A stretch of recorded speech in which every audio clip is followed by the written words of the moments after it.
Zara watched the human male from her hiding spot behind the large oak tree. Humans called these gatherings picnics. She found them fascinating. The way they sat on blankets, ate food in the open air, and talked with such animation, their emotions so visible on their faces. The human she watched had light brown hair and kind eyes. His name was Peter Collins, and he worked at the Space Research Center, just outside the small town Zara had chosen for her secret mission. She had selected him carefully.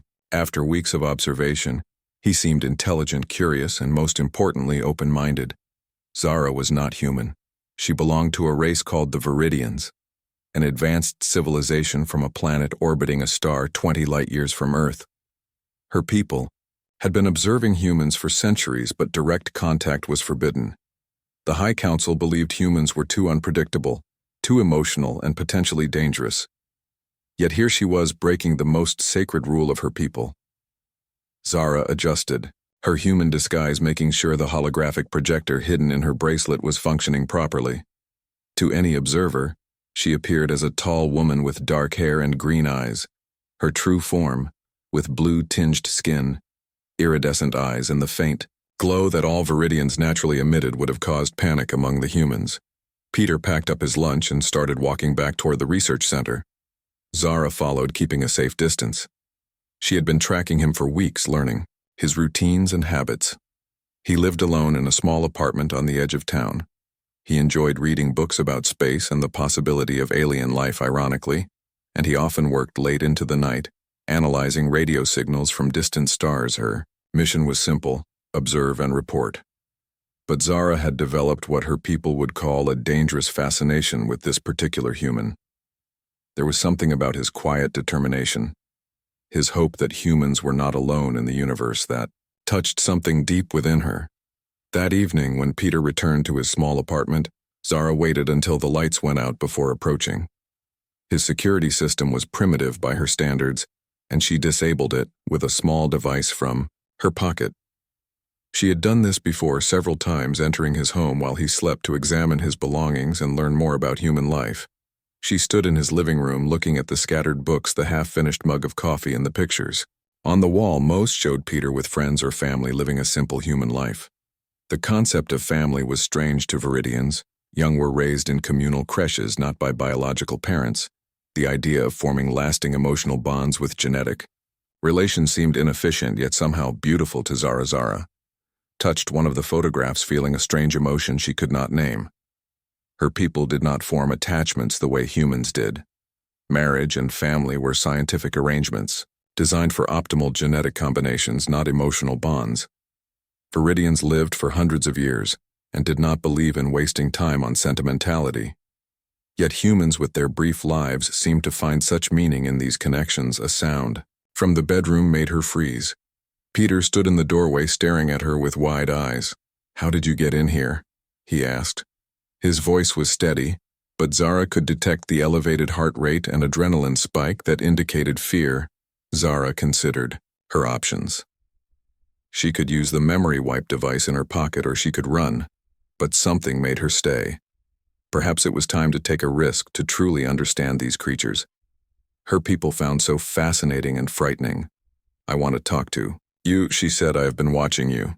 Peter reached for his phone, but Zara moved with inhuman speed, crossing the room and taking it from his hand.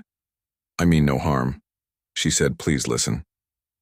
Something in her voice made Peter pause. He looked at her closely. There was something strange about her eyes, the way they caught the light. "Who are you?" "My name is Zara," she said. "I am not from Earth."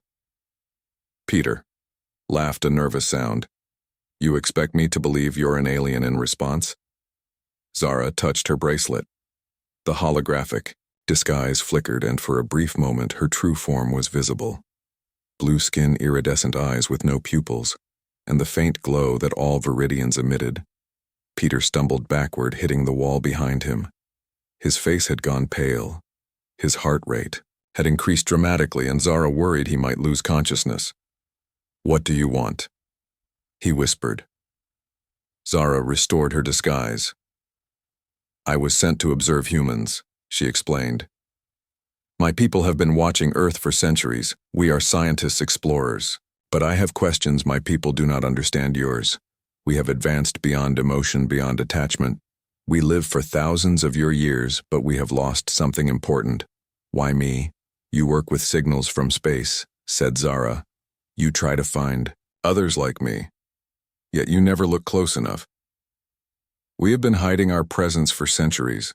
We have technology that can mask our transmissions, make our ships invisible to your instruments. Peter slowly sat down on his couch, trying to process what he was seeing and hearing. This is impossible, he said. But I always hoped, always believed we weren't alone. My people believe humans are dangerous. Zara continued. You fight wars over territory and resources. You damage your planet. You are chaotic and unpredictable. And yet, she added softly, you create beautiful things. Music, art, literature. You feel deeply. You form bonds that seem to have no practical purpose, but give your lives meaning. My people have forgotten how to do that. Peter looked at her with wonder, the fear gradually fading. Are there others like you here on Earth? Several research teams? Yes, in different locations studying different aspects of human society. Zara replied.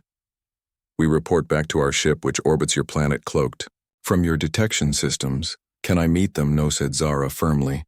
I am already breaking our most important rule by revealing myself to you. If my commanders knew, they would terminate my mission immediately, and all memory of me would be erased from your mind. Peter flinched at that. But you chose to show yourself to me. Why? Zara hesitated, uncertain how to explain the strange pull she felt toward this human, the curiosity that went beyond scientific interest. I wanted to understand. She said finally, why you search the stars so desperately, why you hope so strongly that you are not alone, why despite knowing how vast and cold the universe is, you still believe connection is possible.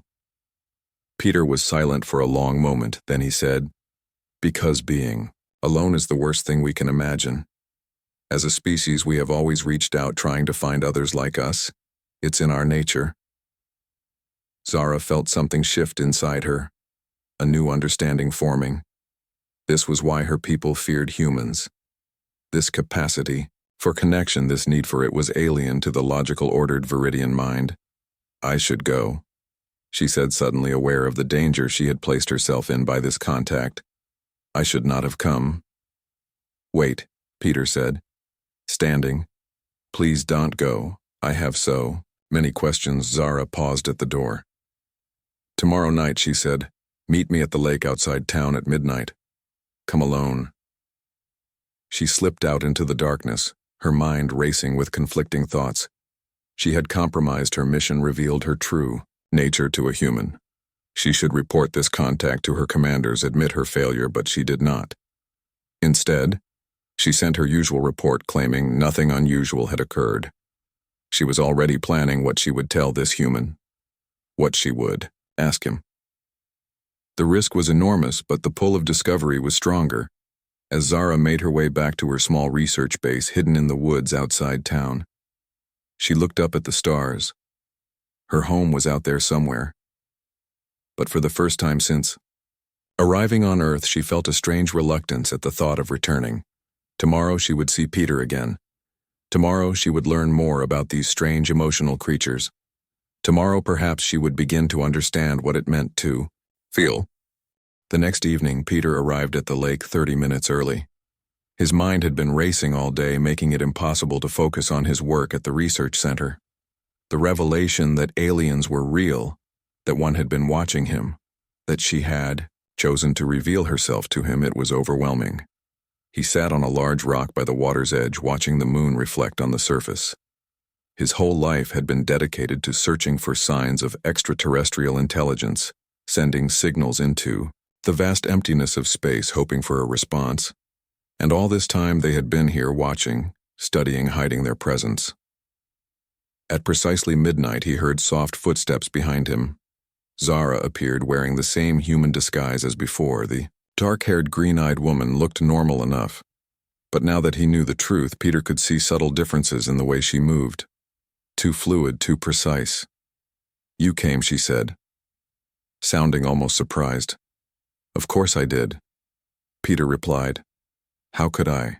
Not, this is everything I've ever worked for. Dreamed of, Zara sat beside him on the rock, leaving a careful distance between them. "I have taken a great risk in contacting you," she said. "My people would not approve." Peter turned to look at her. "Tell me about your people, your world. What is it like?" Zara looked up at the stars. "My planet orbits a star you call HD 4307. It is larger than Earth with stronger gravity. Our atmosphere is richer in oxygen. Our technology is approximately 500 of your years more advanced than yours. We have eliminated disease, poverty, the need for sleep.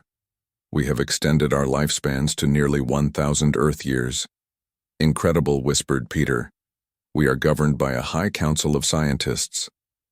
Zara continued, "We value knowledge, efficiency, logical thinking. Emotion is considered a primitive evolutionary trait that we have mostly engineered out of our species." "That sounds—" Peter hesitated, searching for the right word. "Sad." Zara tilted her head. "Why sad? We have everything we need. We do not suffer. We advance our understanding of the universe, we explore. But without emotion, without connection, what is the purpose of all that knowledge?" Peter asked. "Without love, joy, wonder, even sadness, what does any of it mean?" Zara was silent, considering his words. The concept was alien to her. Viridians did not question the purpose of knowledge. Knowledge itself was the purpose. Advancement was the goal. "Our scientists have been studying humans for centuries," she said finally. "We find your species fascinating but dangerous. Your emotions make you unpredictable. Your attachments lead to irrational decisions. You fight wars over invisible boundaries. You destroy your own environment for temporary comfort. You place the welfare of those you love above the greater good. And yet," Peter said, "you chose to reveal yourself to me." "Why?" The question hung between them. Zara did not have a logical answer. She had broken protocol, risked her mission, acted against the express orders of her commanders. And she could not explain why, even to herself. "I wanted to understand," she said finally. "I have observed humans for 3 of your years. I have watched you form connections, celebrate births, mourn deaths, create art that serves no practical purpose. I have seen humans risk their lives for strangers, sacrifice their own welfare for others. I have seen acts of kindness that make no evolutionary sense. And I have wondered what it would be like to feel as humans." Peter reached out slowly and took her hand. Her skin felt almost normal thanks to the holographic disguise, but there was a subtle difference. A faint vibration like energy running just beneath the surface. "What does this feel like to you?" he asked. Zara looked at their joined hands. "I feel the pressure," she said. "The temperature of your skin. My sensors register the contact." But Zara paused, struggling to articulate what she was experiencing. "There is something else. Something I cannot measure or quantify.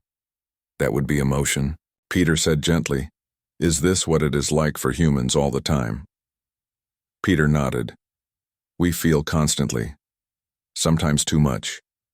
Most of us spend our lives trying to find balance between feeling enough to make life meaningful, but not so much that it becomes overwhelming. How do you bear it? We don't have a choice." Peter laughed softly. "It's how we are made, but I wouldn't change it. It's what makes us human." They talked for hours.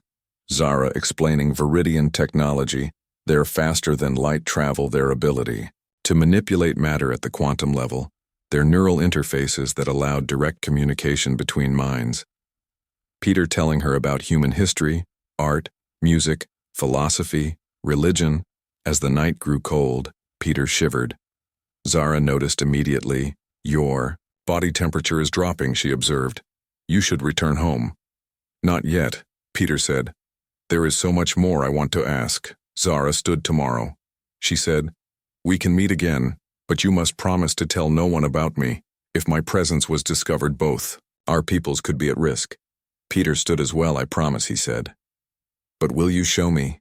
Show you your true form? Without the disguise. I want to see the real you." Zara hesitated, then touched her bracelet. The holographic image flickered and disappeared. revealing her true viridian form. Her skin was pale blue with a subtle luminescence. Her eyes were large, iridescent pools without pupils or whites. Her features were similar to a human woman, but more refined, more symmetrical. Her hair was not hair at all, but fine tendrils that moved slightly as if underwater. Peter's breath caught. She was beautiful alien, but beautiful. "You are not afraid?" she asked. "No," he said with wonder. "I am amazed." Zara quickly restored her disguise. "I must go," she said abruptly. "The risk of being seen in my true form is too great. When will I see you again?" "Tomorrow night. Same time. Same place." Peter watched as she disappeared into the darkness. He should have been exhausted, but his mind was too active, too full of new information, new possibilities. The universe had just become infinitely more interesting. The following day at work, Peter's colleagues noticed his distraction. "Everything okay?" Carol asked. She was the senior data analyst at the research center, a kind woman in her 40s who had taken Peter under her wing when he first joined the team. "Just didn't sleep well," Peter said, forcing a smile. "You seem different," Carol persisted. "Like you've seen a ghost or won the lottery." Peter laughed. "If only I just have a lot on my mind." While his colleagues continued their daily routine of analyzing radio signals from space, searching for patterns that might indicate intelligent life, Peter found it hard to concentrate. The irony was almost painful, knowing what he now knew, that aliens not only existed but had technology that made their search methods seem like children playing with tin cans and string. That night, Zara was waiting when he arrived at the lake. She had brought a small device that she placed on the ground, between them. "What is that?" Peter asked. "A privacy field," she explained. "It will ensure we are not seen or heard." "Zara, I have so many questions." Peter began. "What is your mission here exactly? Why Earth? Why now?"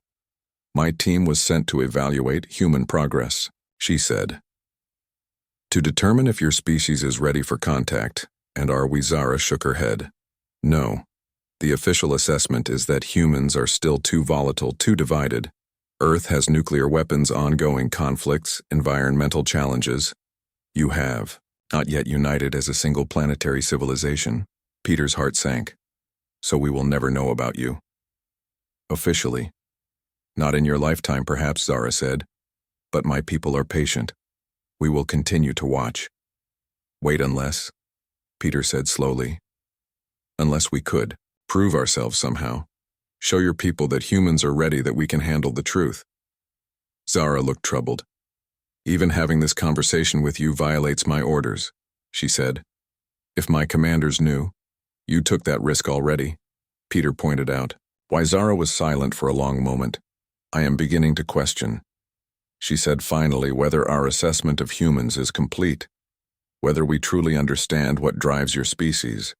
Our scientific observations have been thorough, but perhaps we have missed something essential by remaining detached, by refusing to engage." Peter felt a surge of hope. "Then help me understand your people, and let me help you understand mine. We could bridge the gap together." The suggestion was so radical, so contrary to everything Zara had been taught, that she could not immediately respond. The Viridian way was observation without interference, collection of data without contaminating it with personal interaction. But she had already broken that rule. "I must consider this carefully," she said. "Its implications are enormous." They talked until dawn, Zara explaining more about Viridian history, their early development, their evolution into a species that prized intellect above all else. Peter sharing his own life story, his childhood dreams of space, his parents who had encouraged his curiosity, his decision to dedicate his life to searching for evidence of other intelligent life. As the first light of morning appeared on the horizon, Zara stood. "I must return to my base," she said. "The rest of my research team will expect me." When Peter reached for her hand, she did not pull away. The strange sensation returned stronger than before, like an electrical current running through her, a disruption in her normal patterns of thought. "I will see you tomorrow night," she said. Peter watched her go, feeling as though he was living in a dream. Yet he knew it was real. The universe had just opened up to him in ways he had always hoped, but never truly expected. And at its center was this alien woman, this being from another world who, for reasons he did not yet understand, had chosen him. For the next 2 weeks, Peter and Zara met every night by the lake. Their conversations grew deeper, more personal. Zara shared details of Viridian society that no human had ever heard. She explained how her people had evolved beyond the need for traditional families, beyond romantic attachments. They reproduced through carefully planned genetic combinations, creating offspring with specific traits and abilities. These children were raised in communal learning centers, not by their biological parents. The concept of maternal or paternal love was considered primitive, unnecessary. Peter told her about human relationships, the messy, complicated, beautiful connections between people. He explained how humans sought partners not just for reproduction, but for companionship, emotional support, and joy. He described the different types of love, familial, platonic, romantic, and how each enriched human life in different ways as the days passed. Zara found herself experiencing strange new sensations. She looked forward to their meetings with an anticipation that went beyond scientific curiosity. She found herself noticing small details about Peter, the way his eyes crinkled when he smiled, the sound of his laugh, the passionate way he spoke about the stars. She began to understand what humans called feelings. One night, as they sat side by side watching the stars reflect on the lake's surface, Peter asked a question that had been on his mind. Don't you have to report back to your commanders? What? Do you tell them about these meetings? Zara looked away. I have not been entirely truthful in my reports, she admitted. I tell them I am conducting standard observation. Nothing unusual to report. You lie to them. Not exactly, Zara said.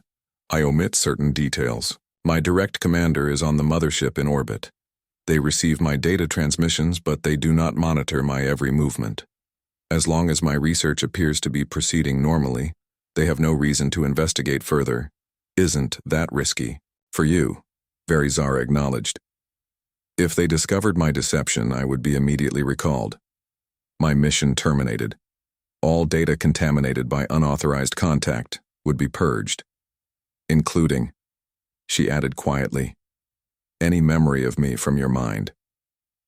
The thought sent a chill through Peter. The idea that everything they had shared could be erased as if it had never happened was disturbing. My research team believes I'm conducting night observations in a different sector, she continued. As long as I maintain regular check-ins with proper data, they will not question my activities. How many others are on your team? 4, Zara said, each with different specialties. Nina studies human technology.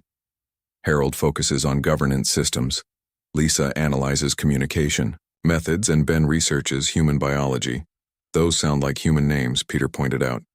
We adopt names that are easier for us to use while on mission. Zara explained.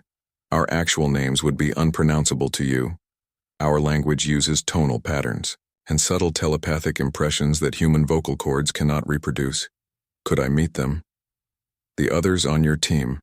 Absolutely not, Zara said firmly. They would report me immediately. Their loyalty is to the mission and the High Council. They have, not she paused, developed the same interest in human emotion that I have. Peter wanted to ask what she meant by that exactly, but something in her expression made him hesitate. Instead, he said, Tell me more about your ship. How big is it?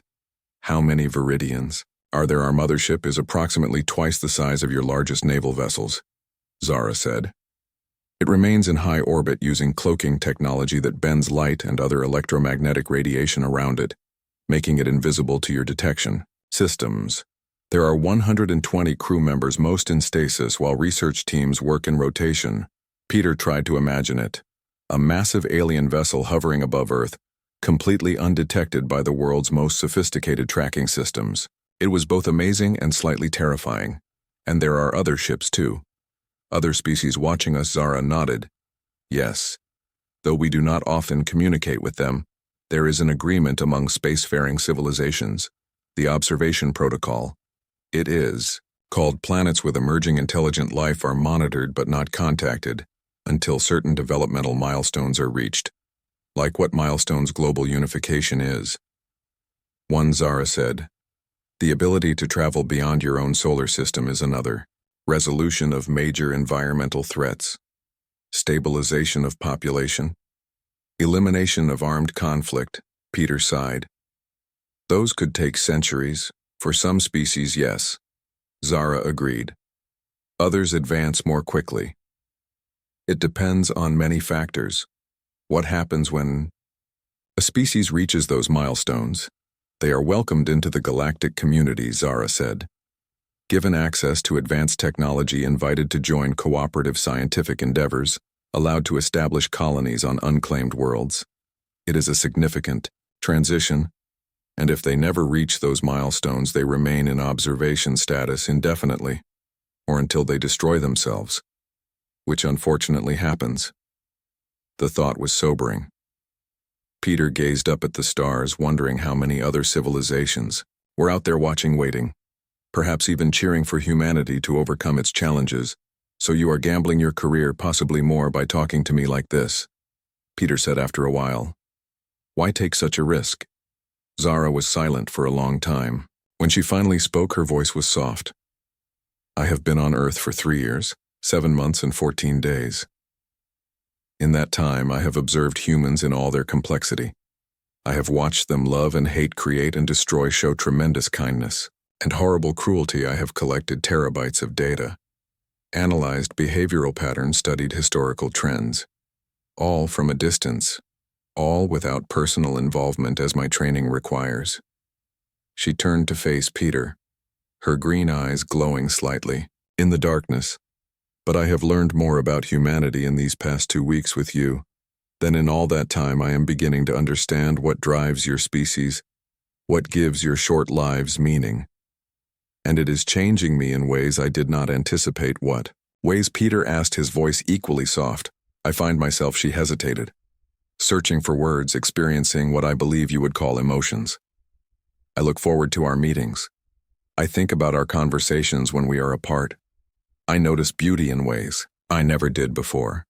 The sunset over the lake, the sound of wind in the trees, the expression on your face when you speak of the stars. She looked down at her hands. This is not supposed to happen. Viridians evolved beyond such reactions centuries ago. We consider ourselves superior because we are not ruled by feelings. Yet now I wonder if we have lost something vital, something that makes life worth living. Peter reached out, taking her hand. Despite her human appearance, he knew the real Zara was quite different. Yet in this moment, the connection between them felt entirely natural. Perhaps your people and mine have something to learn from each other, he said. The next evening, Zara did not appear at their usual meeting place. Peter waited for hours, growing increasingly worried. Had she been discovered? Had her commanders learned of their meetings? Was she already gone? Her memories of him erased. The following day at work, he was distracted, making mistakes that drew concerned looks from his colleagues. He could not tell them what was wrong, could not explain that he had made contact with an alien and now feared for her safety. The secret weighed on him like a physical burden. That night, he returned to the lake, still hoping, still waiting. Midnight came and went. The moon rose high in the sky, casting silver light across the water. Just as he was about to give up, a figure emerged from the trees. It was Zara, but something was wrong. She moved differently, her steps unsteady, her human disguise flickered, occasionally revealing glimpses of blue-skinned Zara. He called, running to her. What happened? She collapsed into his arms. I have made a terrible mistake, she whispered. My commander became suspicious when my data patterns showed anomalies.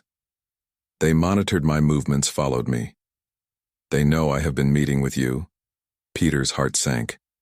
What does that mean? For you. For us, I have been ordered to return to the mothership immediately, Zara said. For reassignment. And she added, her voice breaking, you are to be taken for examination and memory adjustment. Taken? Peter pulled back, alarmed. They want to abduct me. For your own protection, Zara said quickly, and for the security of our mission, your memories of me, of all you've learned, would be selectively removed. You would be returned unharmed, but you would not remember any of this. The thought was horrifying. I won't let that happen. Peter said firmly, You cannot stop it. Zara said, A retrieval team has been dispatched. They will arrive. Within hours, then we have to run. Zara shook her head. They can track me through my neural implant, and they have technology that can locate any human. They have identified as a person of interest. I came to warn you, to say, she faltered. To say, goodbye. No, Peter said, gripping her shoulders. There has to be another way. You said your people value knowledge, right? Show them what you've learned about humans, about emotions, about connections.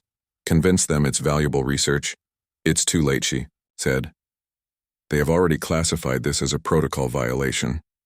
The standard response is immediate termination of the mission. Then come with me. Peter said impulsively. We can run together, where Zara asked. Her disguise stabilized, revealing the human face he had come to know. There is nowhere on Earth beyond their scanning capability. Then well, face them together. Peter said, Tell them I approached you, that I discovered your identity on my own, that you were trying to maintain the protocol while managing an unexpected situation. Peter drove his old car faster than he ever had before. Zara sat beside him, her disguise now stable but her expression worried. They had less than 20 minutes before the Viridian security team would locate them. Where are we going? She asked as they sped through the dark country roads to my workplace. Peter said. The research center. We have something there that might help us prove humans are ready. It was nearly midnight when they pulled into the empty parking lot of the Hawking Space Research Center. Peter used his keycard to enter the building, setting off the night alarm once security come. Peter nodded. That'll work in our favor. Actually, they hurried through the darkened hallways to the main research lab. Peter flipped on the lights and went straight to the central computer. What is your plan exactly? Zara asked, watching as Peter began typing rapidly, accessing secure files. Do you trust me? He asked, not looking up from the screen. Yes, she said, realizing as she spoke that it was true. She did trust this human, had come to trust him more than her own people in some ways. The thought should have been shocking, but somehow it felt right. I'm going to reveal your existence, Peter said, to my colleagues, to the world. What? Zara stepped back, alarmed. That violates every protocol that could cause panic disruption. Hear me out, Peter said, turning to face her. Your people think humans can't handle the truth about alien life, that we'd panic or become violent or somehow self-destruct. But what if we showed them they're wrong? What if we controlled the narrative, created a careful, measured reveal? This is madness, Zara said. The security team will be here any minute. They will stop this. Maybe Peter acknowledged, or maybe they'll realize that if the information is already public, attempting to cover it up will only make things worse. He turned back to the computer and began uploading files.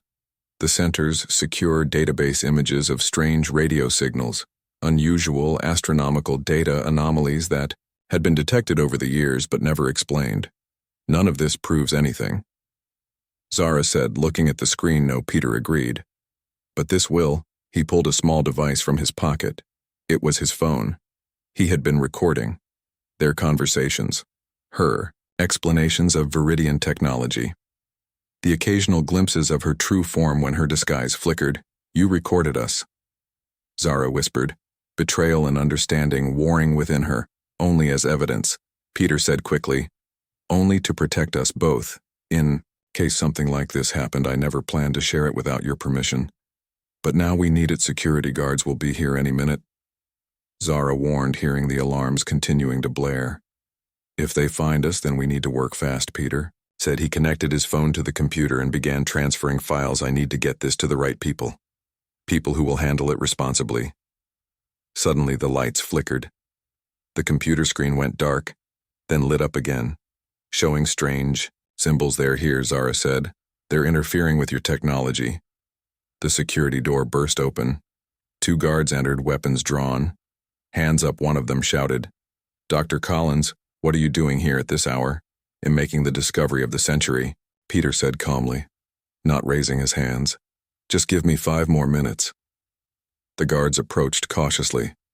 Their flashlights swept over Zara, who stood perfectly still, her disguise holding. "This woman is not authorized to be here." One guard said, "She needs to leave." "She's with me," Peter insisted.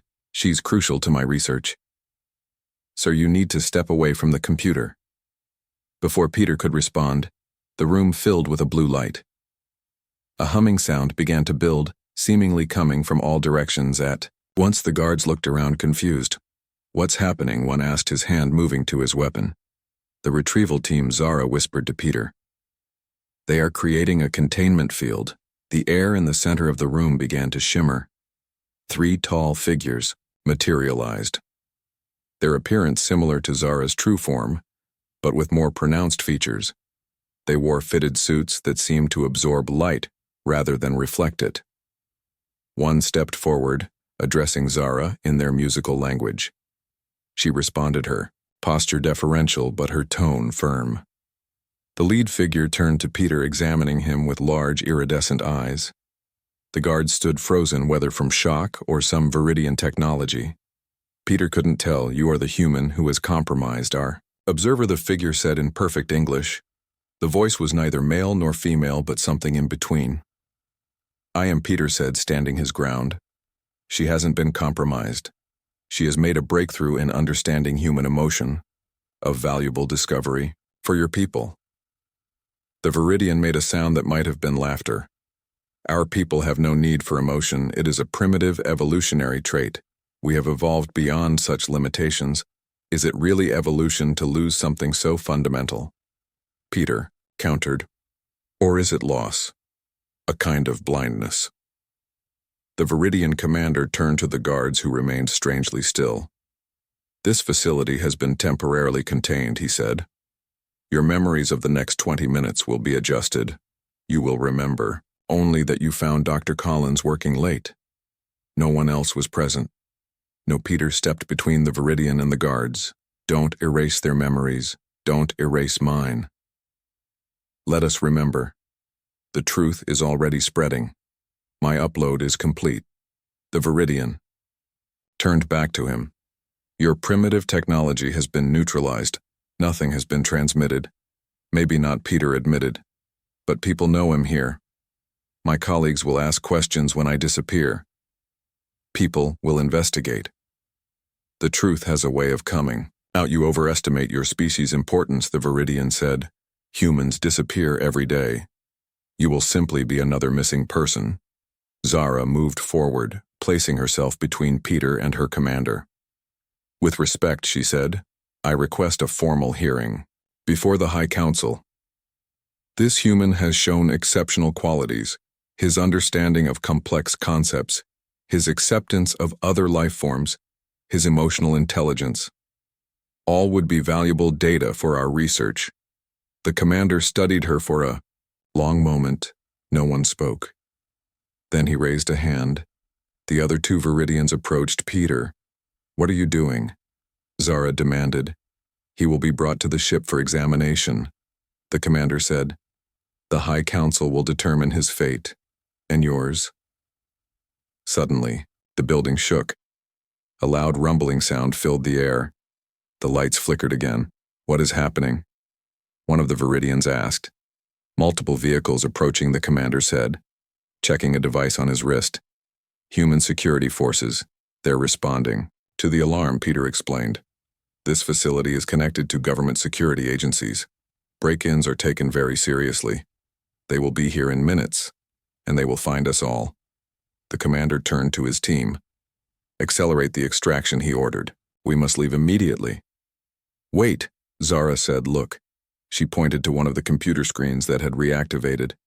It showed a live news feed. "A breaking story: scientists at Hawking Research Center report possible alien contact." The commander stared at the screen. "How is this possible?" "I set up a timed message," Peter explained calmly.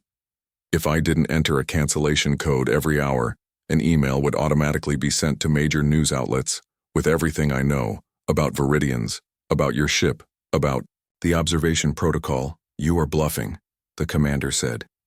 Your technology was neutralized. This was set up days ago, Peter said. Off-site. On multiple servers with multiple backups. The information is already public. It's too late for containment. The Viridian commander conferred with his team in their own language. The discussion was heated. Zara occasionally joining in her posture, becoming more confident as she spoke. Finally, the commander turned back to Peter. You have created a significant problem. Human, I prefer to think of it as an opportunity. Peter said. The commander studied him. You demonstrate the very qualities that make your species dangerous. Unpredictability, defiance, emotional attachment. Or Peter countered the qualities that make us worth knowing. Courage, loyalty, innovation. More vehicles could be heard approaching, sirens wailing. The commander checked his device again. We have limited options, he said. We cannot risk wider exposure. Then work with us, Peter said. Help us manage this revelation. Your people have been studying humans for centuries.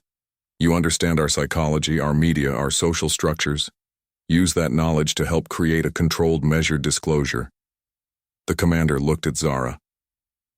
Do you support this proposal? I do, she said. This human has shown that at least some members of his species are ready for the truth. A limited disclosure to scientific authorities could be managed. It could prepare the way for eventual formal contact. The commander was silent for a moment. I will consult with the High Council, he said finally. Until then, he turned to Peter. You will come with us, where Zara asked, to orbit the commander. Said for his protection. And ours. She turned to Peter, looking into his eyes, asking. A silent question'll go, Peter said. But I want your word that I will be treated as a diplomatic guest, not a specimen, not a prisoner, and that Zara will not be punished for actions that have ultimately advanced your understanding of humans. The commander made a gesture that might have been agreement. Very well. But we must leave now. The containment field cannot be maintained much longer. The Viridians formed a circle around Peter and Zara. The blue light intensified. The humming grew louder. The air shimmered. Peter caught a final glimpse of the research lab, the frozen guards, the computers still displaying the breaking news story. Then everything dissolved into blue light. Peter had imagined alien spaceships many times throughout his life, but nothing had prepared him for the reality of the Viridian mothership. The walls seemed alive somehow, shifting with subtle patterns of light. The air felt different, richer somehow, making him feel strangely energized. The gravity was slightly stronger than Earth normal, making his movements feel heavier, more deliberate. He had been given a room or cell, he wasn't entirely sure which. It contained simple furniture. A bed that conformed to his body, a chair that adjusted to his posture, a table that seemed to emerge from the floor when needed. There was no obvious door, just a section of wall that became transparent. When someone approached from outside, Zara visited him regularly, though always under supervision. She had abandoned her human disguise, appearing in her natural Viridian form. The blue luminescent skin, the large iridescent eyes, the graceful movements that seemed almost liquid. In this form, surrounded by her own kind, Peter could see how truly alien she was, yet paradoxically he felt closer to her than ever. 3 days after his arrival, she came with news. The High Council has made a decision, she said. Her voice, in her natural form, had a musical quality with harmonics that seemed to resonate in his chest. They have been monitoring the situation on Earth. What situation? Peter asked. Your disappearance has been noticed. She explained. Your colleagues at the research center reported it immediately. There is an investigation underway. And the message you sent about possible alien contact has created significant interest among scientific communities. Are they going to return me to Earth? Not yet. Zara said the council is divided. Some believe you should be returned with adjusted memories, that you are too dangerous to retain knowledge of our existence. Others, she hesitated, wish to study you further to understand how a human mind processes the reality of extraterrestrial contact. And what do you think? Peter asked. I believe there is a third option. Zara said, I have submitted a formal proposal for a controlled introduction, a diplomatic exchange. You would return to Earth as our official representative to help prepare your people for eventual formal contact. Peter stared at her. Is that even possible? It is unprecedented, Zara admitted, but not impossible. The observation protocol has provisions for exceptional circumstances. Some council members believe this qualifies. What changed their minds, you did? Zara said simply, your actions, your courage, your willingness to face the unknown. And she added, I showed them our conversations. The way you processed information about my people. Your questions, your insights. They were impressed. Peter felt a surge of hope. Could this actually work? A controlled revelation of alien life. The fulfillment of humanity's oldest wonder. Are we alone? But there is a condition. Zara continued. What condition? You would be linked to a Viridian neural monitor, she explained. It would allow the Council to observe your interactions with other humans to ensure you do not reveal more than authorized. It would also, she added, allow them to terminate the experiment if necessary. Terminate how exactly? By adjusting your memories. If required, Zara said, not ideal, I know. But it represents a significant concession from the Council. Peter considered this. It was a risk, certainly, but weighed against the alternative, against forgetting everything he had learned. Everything he had experienced with Zara. I accept, he said. Zara seemed to relax visibly. You will need to meet with the Council to answer their questions, to help them understand humans better. When now, she said. The wall of his room became transparent, revealing a corridor. Beyond, Zara led Peter through the ship. The architecture was organic curves and flowing lines rather than angles and straight passages. Other Viridians they passed stopped to stare at him, some with curiosity, others with what might have been concern or disapproval. It was hard to read their expressions so different from human faces. They entered a large chamber. 7 Viridians sat in a semicircle on raised seats. Their appearance was similar to Zara's, but with subtle differences in coloration and the patterns of light that moved beneath their skin. One in the center spoke, her voice deeper, more resonant than Zara's human. We have reviewed the situation created by your knowledge of our presence. The established protocol would be to remove this knowledge from your mind and return you to your life. I understand, Peter said, but I believe there is a better way. The Viridian tilted her head.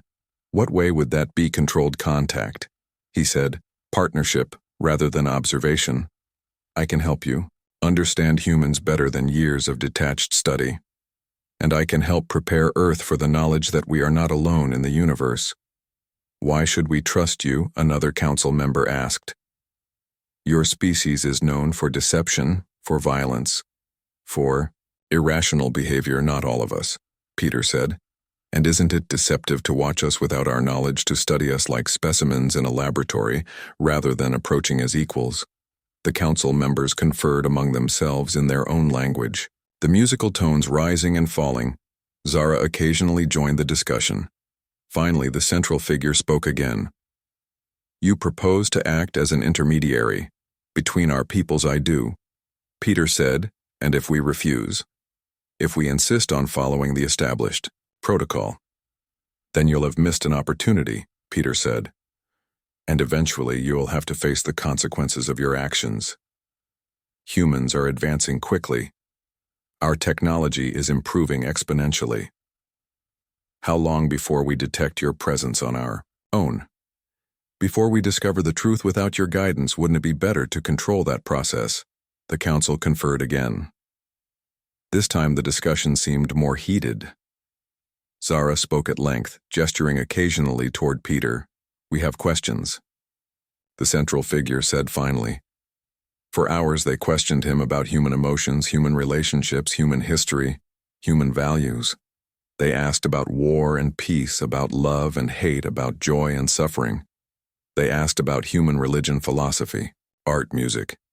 They asked about family bonds, friendship, romantic attachments. Peter answered as honestly as he could, trying to represent humanity in all its complexity, its flaws and virtues, its darkness and light.